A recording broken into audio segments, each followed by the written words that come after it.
তিনজন যুবক কাজের জন্য বেরিয়েছে, পথিমধ্যে 4টা স্বর্ণের টুকরা পেয়েছে। যুবক কয়টা? স্বর্ণ পাইছে কয়টা? মহা খুশি, খুশিতে বাকবাকুম।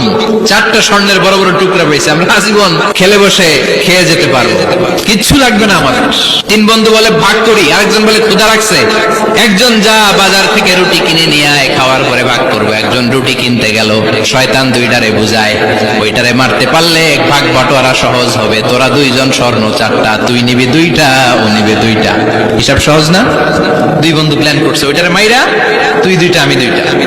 যেটা রুটি আনতে গেছে প্ল্যান করেছে রুটির মধ্যে বিষ মিশায় নেই, তাহলে বিষ খাওয়া রুটি খেয়ে ওই 2টা সে সব পাবে, আমি পাবো, ভাগাভাগির কিছু নাই। 4টা স্বর্ণের টুকরার মালিক আমি।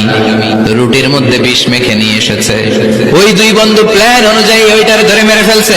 এবার মহা খুশি। এক বন্ধু কয়, এবার তো ভাগ বটরার কিছু নাই, তুই 2টা আমি 2টা, আগে খাইয়া লইস। খাওয়ার পরে এই 2টাও নাই, 3টা লাশ, 4টা স্বর্ণের টুকরা। এটাই তো দুনিয়ার জীবন, ঠিক কিনা?